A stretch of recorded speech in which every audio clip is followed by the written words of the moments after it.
This session, How Employers Can Help Alleviate Today's Childcare Challenges, is hosted by J.P. Morgan Chase & Company. Please welcome Managing Director and Michigan Region Manager of Commercial Banking at J.P. Morgan Chase & Company, Tara Opferman. Hello, everyone. Thank you so much for joining us this afternoon. I know it's been a wonderful conference and people are probably getting a little tired, so we'll try to keep it really interesting for everyone today. So as mentioned, I'm Tara Opferman. I am a managing director and lead our commercial banking business at JP Morgan. Before we jump in, I wanted to take a step back because I can't talk about how meaningful this conversation is to JP Morgan without talking about how important Detroit and Michigan are to us. This year marks the 90th year we've been doing business in the city of Detroit. And 10 years ago, our CEO, Jamie Dimon, made a commitment and invested heavily in the city of Detroit. Fast forward, and today we've invested more than $200 million in the city's comeback, focusing on what the city needed and where we could make the biggest difference. Skills training and job creation, revitalized neighborhoods, access to affordable housing, small business growth, and financial security for Detroiters. Of course, our commitment to the city doesn't stop here.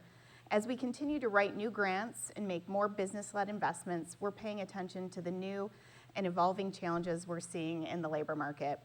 Which brings us to today's topic, a really important issue, something I'm personally super passionate about. It impacts how we work, when we work, and for so many of us, why we work, to take care of and provide for our children.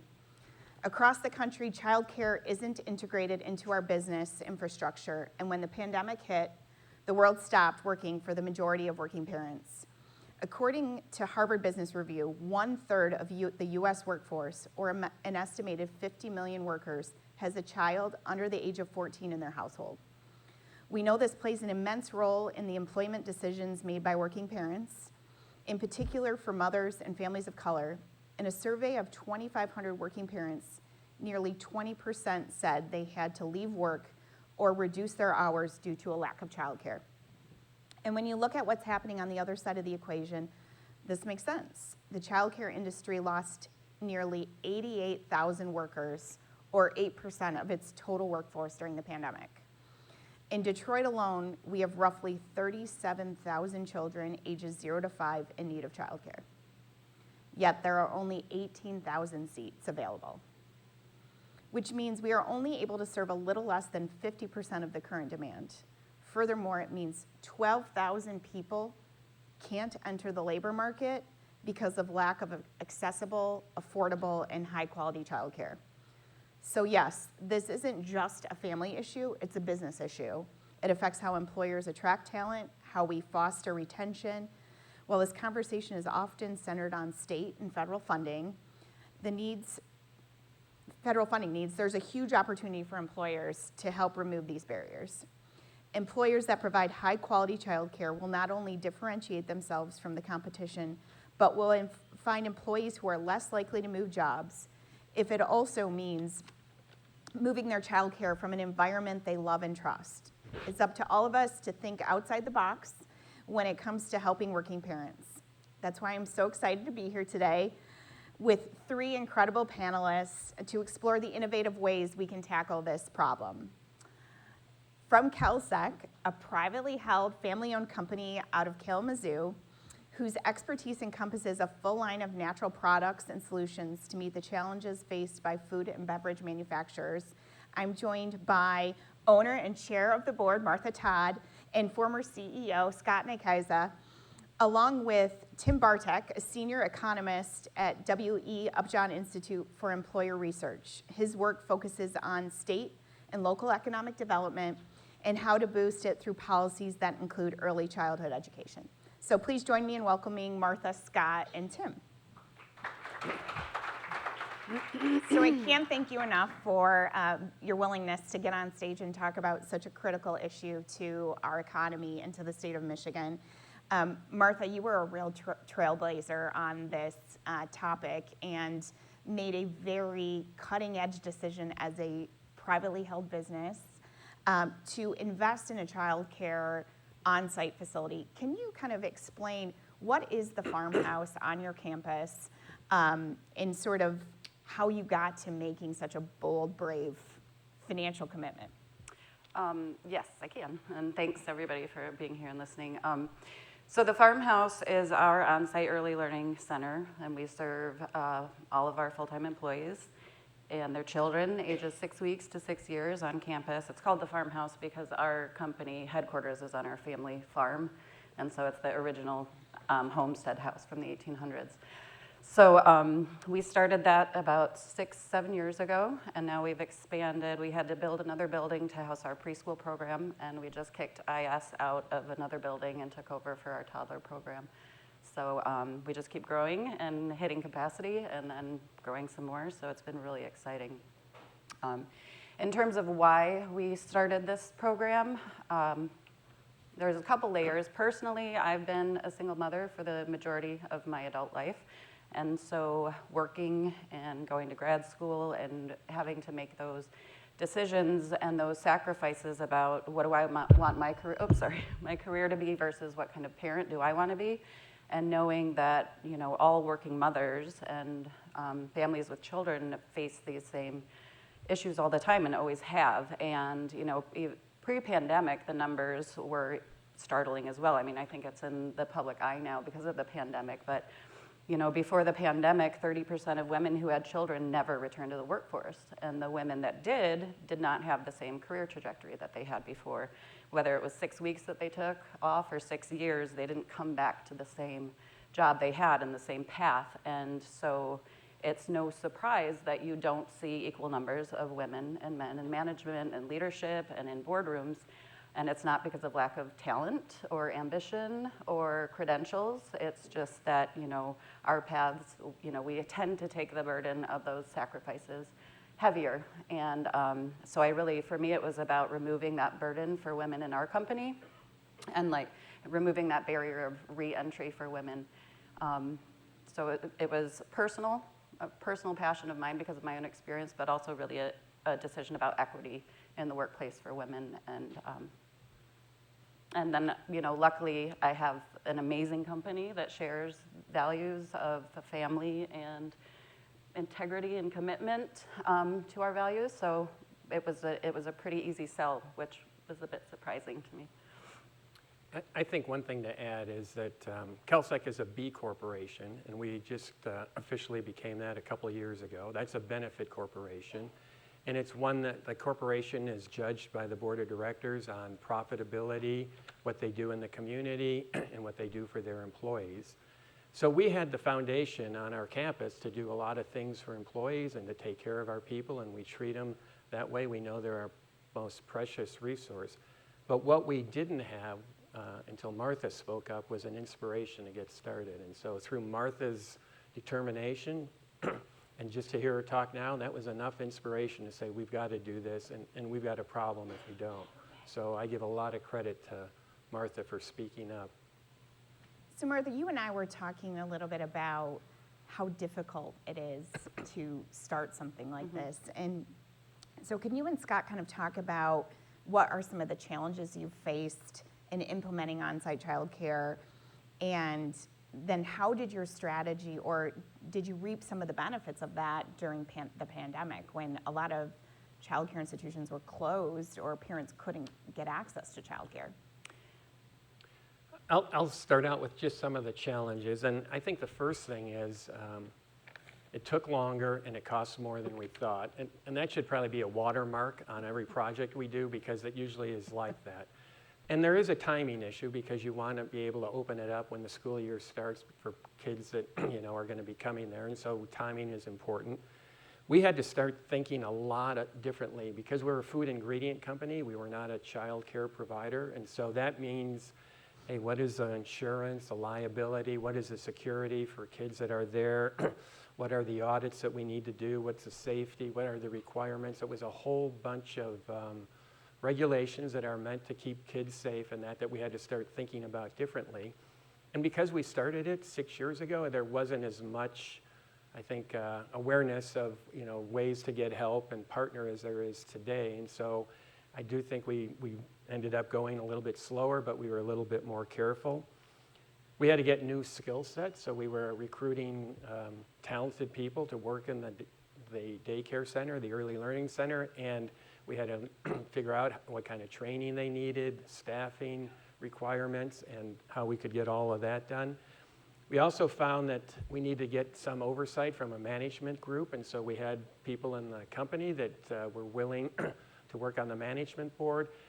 And we didn't include parents to begin with, and we found that was a mistake. So we did get parents involved in that, and we got a lot more advocacy for what we were doing and a lot more understanding for what they were facing and how we could fine-tune the early learning center that we were developing.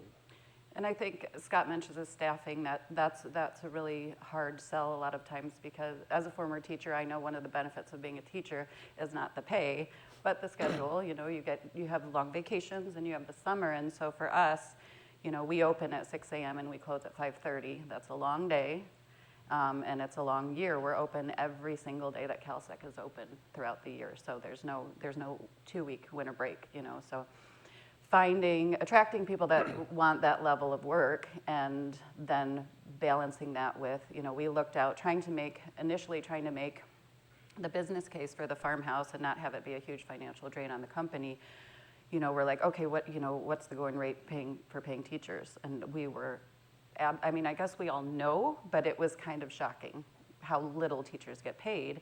So you're trying to make this business case, but you're thinking, how can we, as a company that says that we honor and value and respect our employees, hire people and pay them $11 an hour and expect them to work around the clock, basically year round? And we realized that's not something we could do. So that was a big, I wouldn't say it was a challenge to convince the company to subsidize that increase, but it was definitely a learning that we got that we weren't prepared for when we started the business case for the farmhouse. Let's talk a little bit about the pandemic, because majority of your workforce didn't have the luxury to work from home, and so they were required to come into the facility. Talk about how you had to innovate and go on the fly during COVID to ensure that the child care center could remain open and serve your families. Well, and that was a really big challenge, because the health requirements for a child care center is a lot different than for a manufacturing company. And so balancing that and working with staffing, that was a really huge challenge. I do think one of the things that helped us throughout that is we're always overstaffed. So there's a minimum requirement of student to teacher ratio, and we tend to say it's 1-4, we'll do 1-2. So that, you know, when people get sick, you're sure that you have somebody on staff, and, you know, or if somebody has to leave for some reason.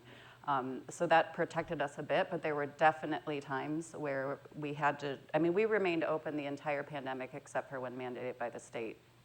And so that was a real benefit to our employees. We actually had employees that worked from home and still brought their kids, so they could actually get work done from home. But I think, Scott, did you want to?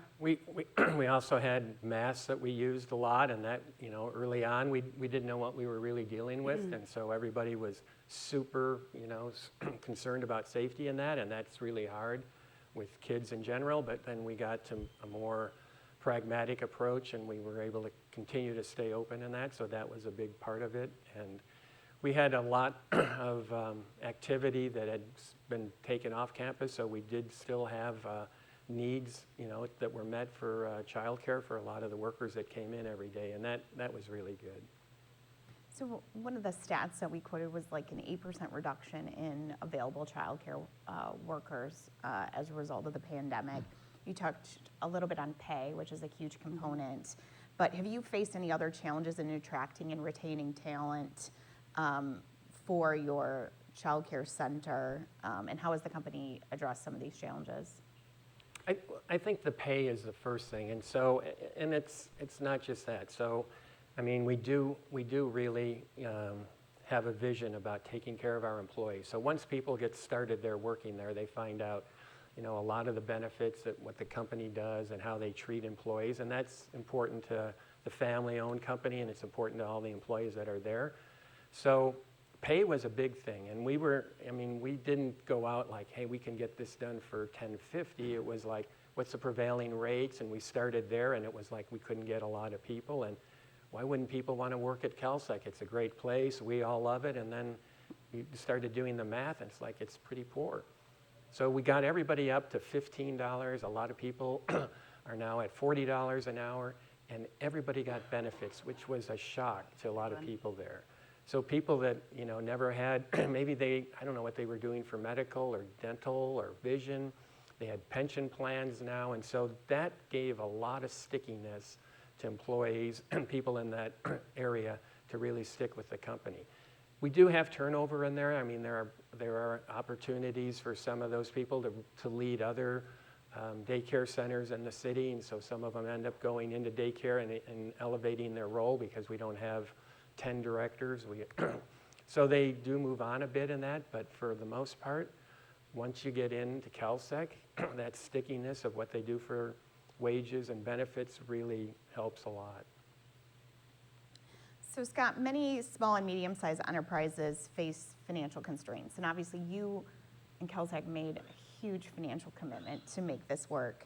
But how can, in your experience, how can employers or other employers navigate some of these challenges effectively to implement sustainable and cost-effective childcare solutions? Any sort of innovative strategies or models that kind of come to mind as you would give advice to other potential employers? I do think it's important to note, like, we find the benefits of the daycare center to be really, you know, additive to our business.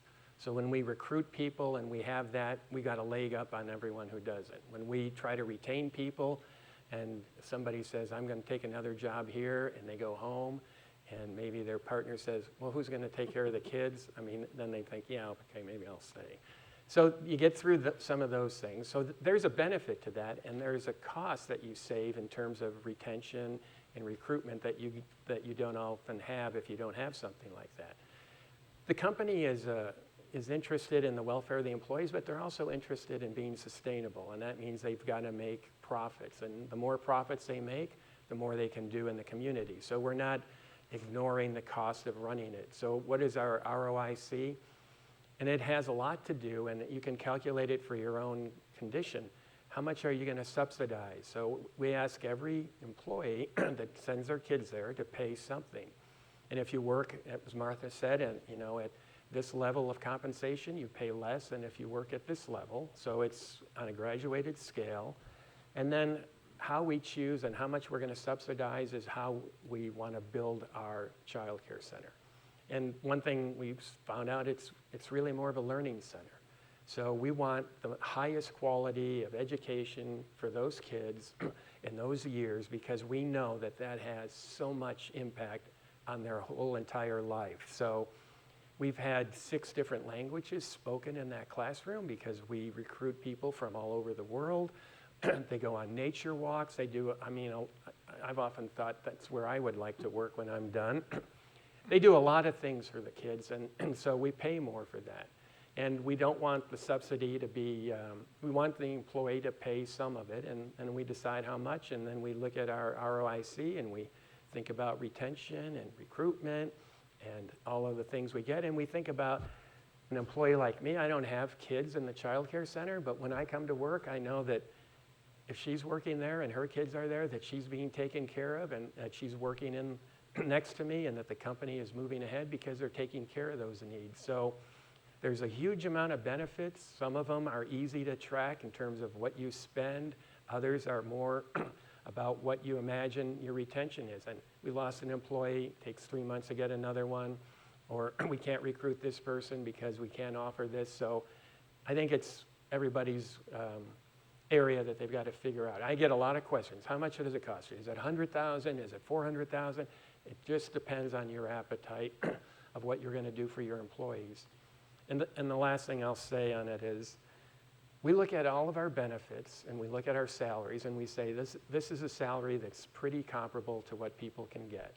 And then here's the benefits we have. We have health care, we have a pension plan, we have a bonus plan, we have a long-term incentive, we have all of these other things that make up the benefits.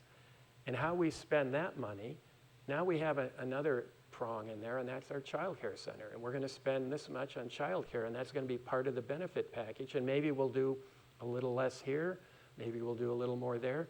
The same amount of money that we subsidize for the child care, we put those same dollars into the education programs we have for sending people back to school to help people finish their degree. So we're addressing different segments. And through all that, we're still a profitable company. We're still focused on the bottom line, and we think we're getting a return on our investment. And we're going to measure that over time. It's pretty hard when you have 3 years of COVID to figure out, is this really worth it? We lost employees that stayed at home and didn't bring their kids in, so did we overspend?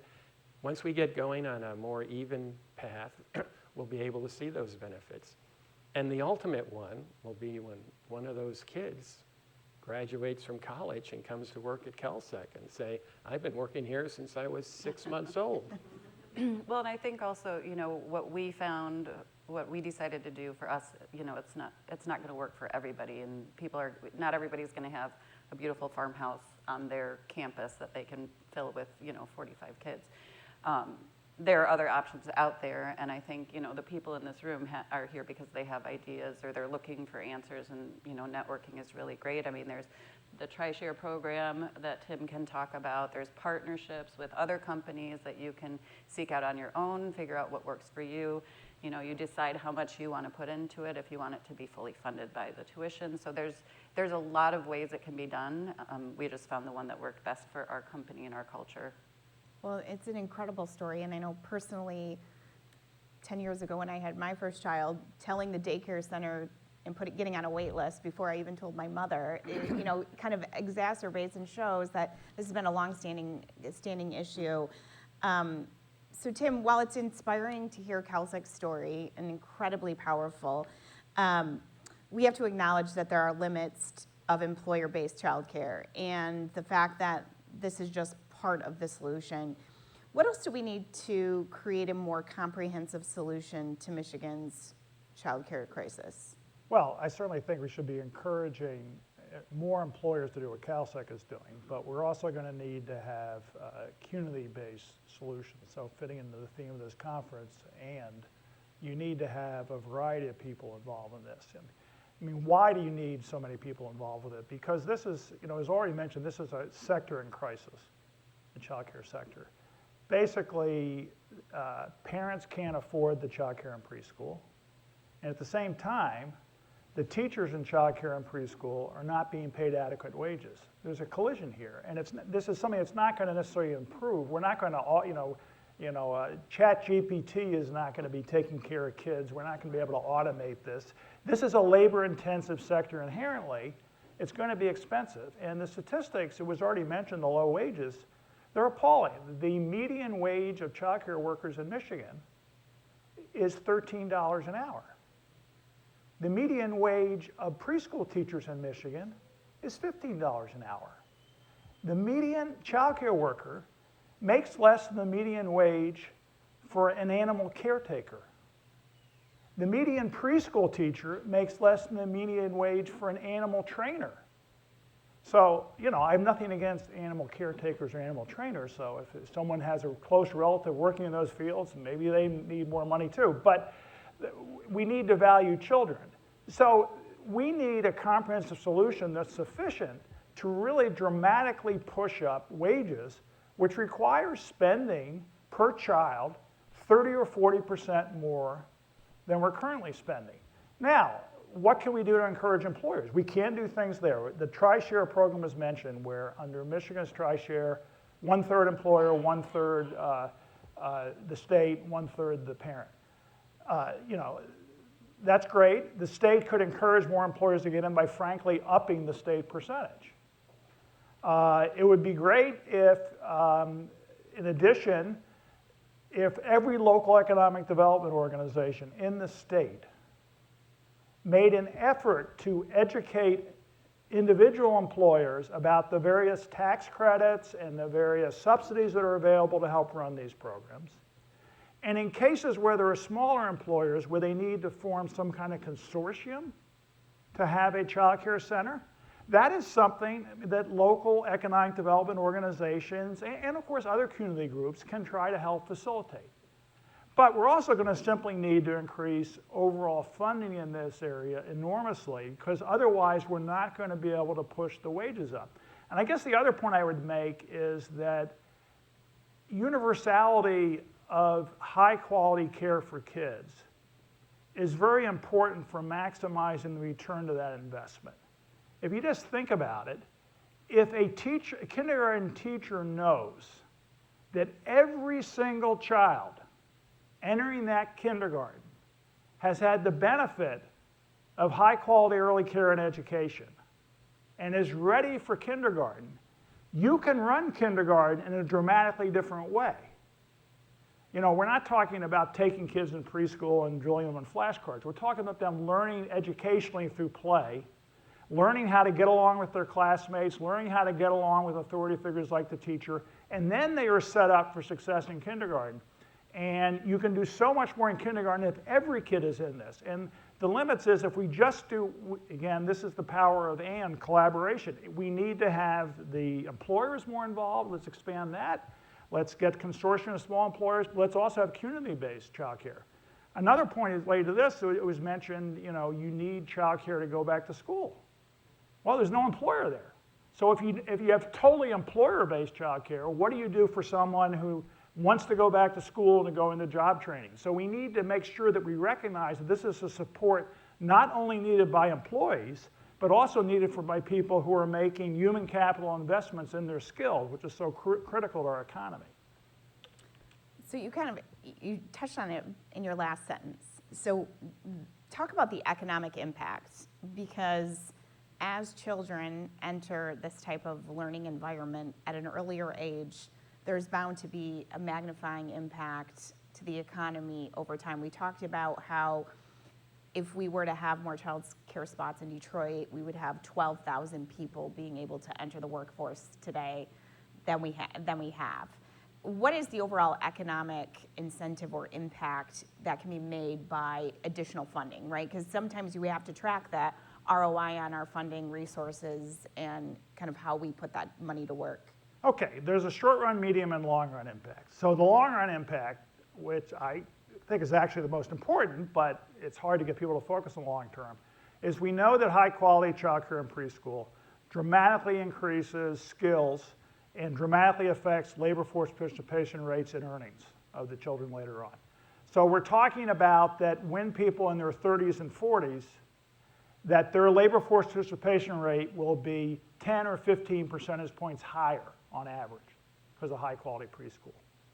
So one way of just putting that is even if Michigan didn't increase its population, 30 or 40 years from now, with that higher labor force participation rate, we would have a 10 or 15% larger economy in terms of total demand, total earnings, whatever that means in terms of state tax revenue, federal tax revenue. If you include the federal tax revenue, probably after 30 or 40 years, it starts being self-financing. Okay, then there's the short-term impact we already talked about, that, you know, obviously in the short term, having childcare and preschool enables more people to work. And again, the effect on women is essentially to raise labor force participation rates by 10 or 15 percentage points. And then there's also the medium run effect that people sometimes overlook, which is the following. There are very good studies showing that if a woman participates in a high-quality childcare and preschool program, if her kids have that when they're ages 1, 2, 3, and 4, that even when her kids are 20 years old, she doesn't need childcare anymore, right? Then her labor force participation rates will be 10 or 15% higher. Why is that? Well, it's because during those crucial preschool years, she was not, again, I'm relying on social norms. This is the group that's affected by this the most, given social norms. She did not have to drop out of the labor force. She was able to, or she could go back to school, one or the other, both of which raise your long-run labor force participation rates and earnings. I mean, work experience builds in itself. If you get off the career track and aren't working, that dramatically hurts your long-term employment and earnings. And of course, going back to school makes a big difference to long-term employment and earnings. And so you basically have, after 10 years, probably an impact that women's labor force participation rates be higher by 10 or 15%. That's half the labor force. So the Michigan economy would be larger, roughly speaking, by 5%. So the impact is 5% bigger economy 10 years from now, 10% bigger economy 30 years from now. So that's a return. Now you might say, we never needed this stuff before, we've survived without all this stuff. Okay, so why all of a sudden are we talking about childcare and preschool as a vital need? Why now? Well, two things. One, I think we did not understand when we created the public education system in the US in the 19th century that how crucial the early years were to child development. I mean, there were doctors back there you can find from the 19th century saying, well, kids, we should make sure there's no education going on before age 6. It's bad for kids' brains or something. So that we had some crazy ideas. We now know better that this period is absolutely crucial for learning, right? The other aspect is gender equity. If you ask, why do we still have gender earnings inequality? There are a lot of reasons, but a lot of the research points to it's clearly this child care issue. That we still expect, when all else is said and done, people expect that if we can't find the right child care, if we can't work it out, it's the moms who are doing it. And they have to downsize their commitment to the labor force. They have to give up some of their career dreams, some of their educational dreams for their kids, which people do. But if you want a world of gender equity, which means not only a more equal world, but also a world with a bigger economy, right? You have to invest in this sector. That's why we need to do it now, because today, hopefully, as a society, we're committed to gender equity, and also, hopefully, we've learned how important the early years are to child development and success in life. So Scott, you know, Kalsec being a privately held business, you have additional flexibility that a lot of other companies don't have. You don't have the shareholders that you have to prove out the kind of metrics to, but you do have a board, and anytime you want to increase spending in a particular area, I have to imagine you have to show some statistics and some reporting. You talked a little bit about how some of this is a little squishy to measure, and you're getting it in other areas, but can you talk about a framework or how you've kind of structured it in a way to monitor some of the impact and measure the impact of some of these extensive financial commitments to build this? Well, I do think we're starting now to do a lot more benchmarking. So we're measuring employee satisfaction, we're measuring retention levels of employees that use the child care center. So we're looking at those sort of statistics, and we're getting past COVID, so we're trying to get a more normalized set of data. So that's important. We're monitoring the cost there and our other benefits and what our total benefit package is compared to salary, so we're not getting too outweighed in terms of doing more than what we can afford. We also have a board that's made up of family members, it's made up of officers, and they all agree, because of a lot of the points Tim said, you know, like, where are you going to recruit people? How are you going to, if you turn off 25% of the workforce, women that have kids that can't find childcare, you're going to have problems. And we have a lot of specialized roles as well as other roles that we can find locally, but some people come from a far place. Sometimes having that childcare is a big difference. So the board is in tune with it. They watch the expenses. They are, you know, they also are judged and judging the company and what they do for their employees, what they do in the communities, what they do for charitable giving, what kind of profits so they look at all of that. Every one of those is important.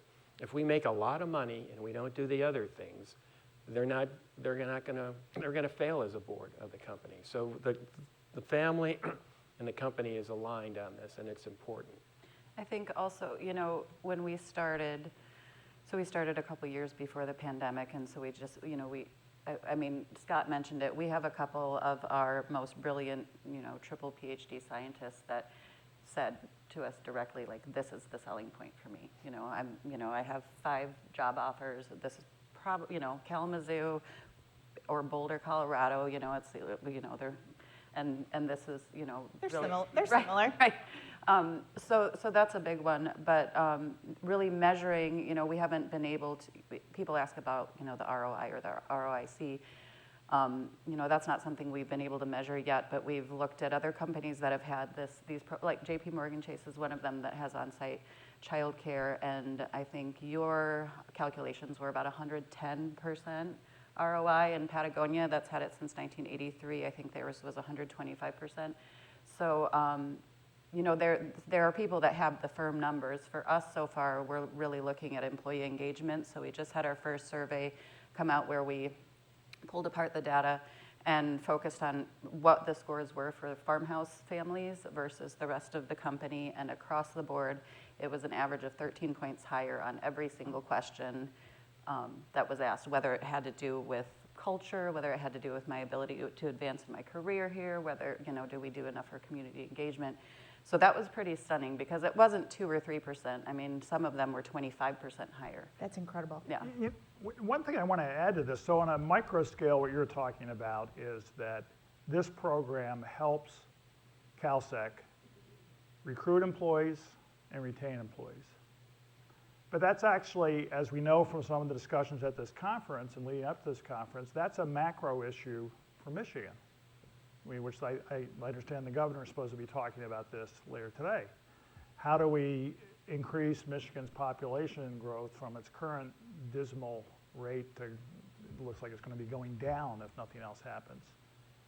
Well, a huge part of it, you need to think about what would happen to people's decisions about moving to Michigan, or for that matter, leaving Michigan, if Michigan had by far the highest quality, most accessible, most affordable child care and preschool system for anyone living here. It would mean a lot. I mean, there's a highway slogan that Kalamazoo used to use. I always thought was weird on the 94. There's always Kalamazoo, easy to get to, hard to leave, which I always thought made Kalamazoo sound like a roach motel. But from a Michigan standpoint, you actually would like to have a slogan, Michigan, hard to leave. Mm-hmm. That you would, maybe you think people wouldn't move to Michigan because of availability of child care and preschool, although you might be surprised. But certainly, if you knew that your child would have affordable, high-quality child care and preschool, right? You would think twice about moving to some other state because it would mean major disruption to your life and your child's development and everything else. So I think we could view this as one part of the strategy. So that's another way the economy is growing, not just increasing labor force participation rates, but also increasing the overall population size. That is such a great point. And if you think about it like this, what would it mean for our country if we got out from the bottom of the list on how we do with child care and how we do with maternity benefits and that, and we rose to the top? What if this country had equality for women in terms of providing this sort of service? What would that mean for the entire country? And then if you took it down and if this was the very best state for child care opportunities and affordability and sustainability, what would it mean for talent to stay or to come here? It'd be huge. And we look at it in our company like when everything is equal, and usually everything isn't, but when people are determining whether I should work here or there, and they see that child care center, they come to Kalsec. And we do get a lot of people that come for that reason. And we're able to go after talent in other parts of the country. And we can even bring workers more remotely here because we provide that. And, well, I don't have family there. Well, here's your family. And a lot of those things are those benefits. Just think about what that would mean. This could be the very best state. So, I think the question is, where does all the money come from? Well, management in our company makes decisions about how much we're going to spend on this and that. The state makes decisions. How much are we going to spend here? How much are we going to spend there? This has got to become a bigger priority, and we got to adjust our budgets, and we got to give up other things so we can do this, and it's as plain as that, and it has huge repercussions going forward. I want to encourage if you have questions, feel free to write them down. We'll tackle a couple here, so thanks, Pierre. So first one from the audience, has the Farmhouse Learning Center made a difference with recruitment and retention? I think that you kind of talked about the what'd you say, triple degree PhD scientists, so clearly way smarter than me. But what about for manufacturing and for kind of some of your other levels of employees? I'm assuming it's a lot easier to recruit, or you're using this as a recruiting tool? Yeah, and I think also in retention too, I mean, we've seen that for sure. You know, we have two, well, these are also scientists, but we're opening a research center in the Netherlands, and we picked these two scientists that happen to be married and have children in the farmhouse. You know, we would really like you to be our first scientists over there and set up the lab, you know, because of their specialties. And they were like, we cannot leave the farmhouse. And, you know, so we did incentivize them, and we promised there would be spots when they come back in a year, and there's childcare there for them. So it worked out in the end, but it really is for people that have their kids there, you know. I mean, anybody that has had their kid in a preschool or a daycare that they love knows that you form relationships with the teachers, and you form relationships with, so it's a real community builder for us as well. You know, you have people in manufacturing that might never be having lunch with a PhD scientist, and these people, they're raising their children together, and I mean, it's pretty impactful for our community, and I think that helps with the retention a lot. I love that story. I think another point that we haven't touched on is what it means for men that work in that company at Kalsec.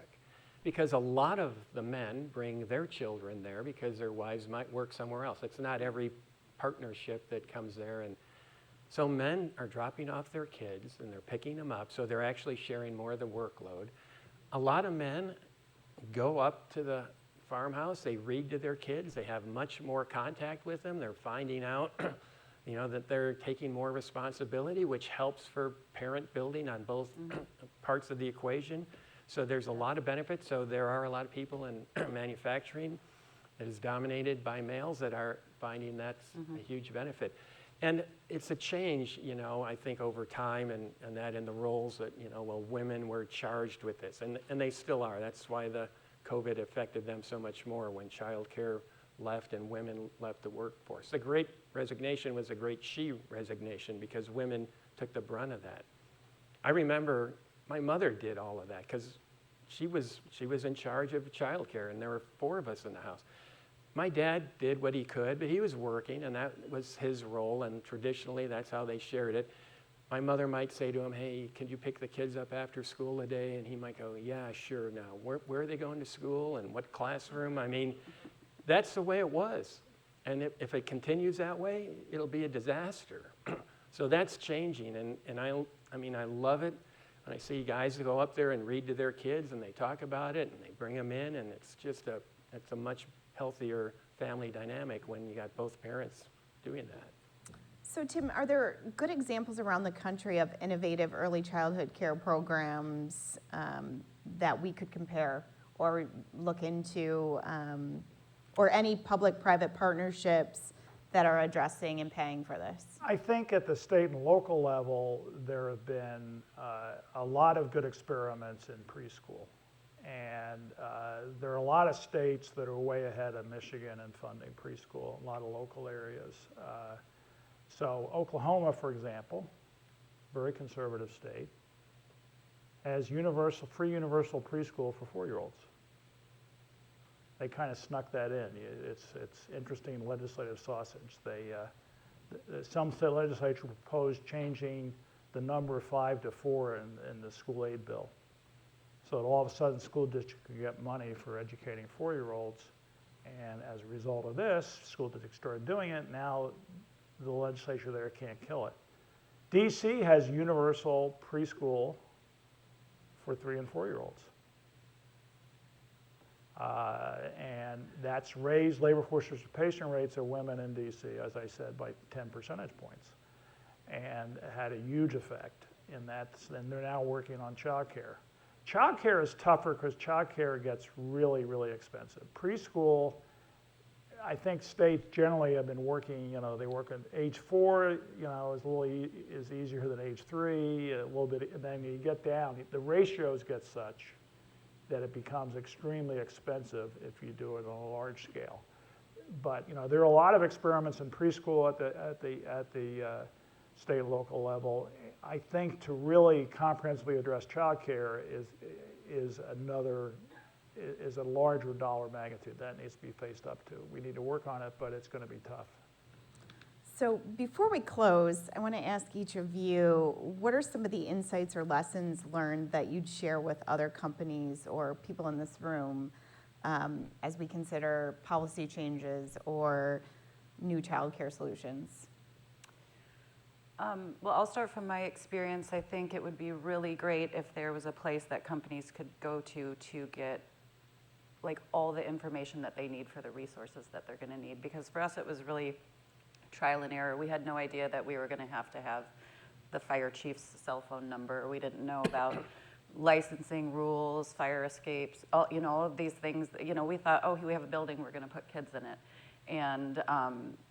And it's a lot more complicated than that. We would also, it took us a couple of years to realize that we're missing out on up to $150,000 a year in a tax credit, because that just wasn't something that, we're working on staffing, and we're working on getting kids, and we're working on educating kids, and then all the grants. Last year I think it was almost $93,000 in grant money that we got. That's a huge amount when you're a child care center or early learning center. So I think having a bank of information that companies can seek out and have a lot of resources. Who's your local licensor?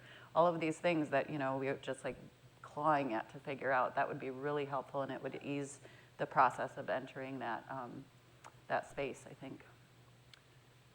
I'll just say, and just to wrap up for my closing, I want to say thanks to JP Morgan Chase for sponsoring this event and for getting us up here and for helping to publicize the issue that we have. I mean, I appreciate the work they do in our community and what they've done in Detroit, and I think they've done a great job in trying to get this to the attention of a lot of people, which is great.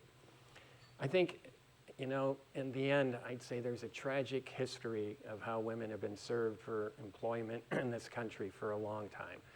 And you can argue how bad it is or how not severe it is, but you could say that for pay equity, for career advancement, for how many, opportunities they get and for what they have to sacrifice to get there, it's just been a tragic history, and it doesn't have to repeat going forward. You don't have to have a child care center in your company. You can participate in a lot of different ways. You can have a building where the Y in our city will come in and they'll staff it for you, and you pay them, so you don't have to go through all of the training and that. There's a lot more help in curriculum development and that. So it's not, to Tim's point, it's not, the corporate world isn't going to solve the whole thing. It's going to be partnerships. You're going to have to advocate for that. You're going to have to think about making bigger statements around wages for people that work in this area. How are you going to get 12,000 health child care workers in Detroit? If you pay them a good wage, if you do benefits, if you provide them the same sorts of things that everybody else expects when they work, you'll probably find all that you need. And if you can't, you can take an ad out in the Miami Herald and say, teachers looking for jobs, come to Michigan, and we'll get 100,000. I think that's probably going to happen. So there are people out there, there are ways to attract them, there are things we can do, and I think if we all work at it, however you participate with your own or in vouchers or partnerships, it is time that we did this. The last thing, should be the last thing, I got asked we toured our child care center a lot with people when we talk about it. So one day, we're taking Casey Ready Fours, which is a great organization. Our committee, they do a lot for early childhood development. What is the one thing you wish for or wish you could have done, now that you have this going? So they asked me that question. First thing I think about is, I wish my mother had this opportunity when I was growing up. My mother could have done a lot of amazing things. She could have gone and done a lot more in life, and she could have had a much more fulfilling life, but she was regulated to the role of watching the kids. So I wish that could have changed. And that's all I said. And then I was driving home and I thought, you know what? I should have said I wished my wife would have had this opportunity and she could have done more because she took up the brunt of the load. And even though I shared and did more, I knew where my kids were going to school, she still had that, encumbrance into the kind of career she could have had. And then I was thinking, I wish my daughters had this because they're still struggling with that because they're living in the present and they have the same problems with childcare and how they manage that. And then I thought, I'm going to end up leaving this planet and I'm going to say on my deathbed, I hope my grandchildren have this unless we get this changed and unless we really are passionate about it and we make it, an issue we talk about. I think that's the only way it's going to get solved. I guess what I would add is beyond individual employers deciding to help solve the child care challenges faced by their employees, I would hope, and I thank Chase for sponsoring this and the Detroit Chamber for sponsoring this session. I hope it represents that the issue of child care and preschool availability and quality is now a central part of the conversation about what it means for Michigan to have a good business climate. I mean, good business climate traditionally when business groups lobby has to do with things like business taxes, business regulations, that kind of thing. And I'm not saying those things are unimportant or that a state shouldn't look at those in terms of how they affect business and the economy. But this whole issue of whether women can work, how children develop, also needs to be critical, and it needs to be something that to be blunt about it, that when the Detroit Chamber or the Michigan Chamber or different local business groups of various sorts are talking to the Michigan legislature about what are our key priorities for the year. Hopefully, in addition to business taxes and regulatory reforms, you're also saying, look, you really need to address this child care and preschool issue. It's a critical sector. We're having trouble getting enough employees. We have labor supply issues. And I do think there has been some change, partially induced by the pandemic, but partially induced by, it's not just the pandemic that caused the crisis in child care. It really is kind of like things reached a breaking point. That the costs kept on going up, but people's ability to pay collided with that. And then, of course, we had the problem. There are preschool centers right now in Michigan that have empty rooms. Why do they have empty rooms? People want to send their kids to preschool. They have empty rooms because they can't find teachers. So there's no way you're going to solve this problem except by dramatically upping funding per kid in this area.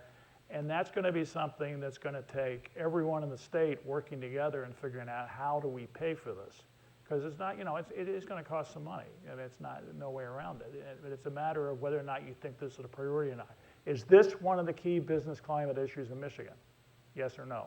People need to decide that. Well, on behalf of JP Morgan Chase, I want to thank all three of you so much for joining me today and thank everyone in the room for listening, and hopefully now everybody can get to work and start some action. So thank you again and hope everyone has a great rest of the conference. Thank you. Distinguished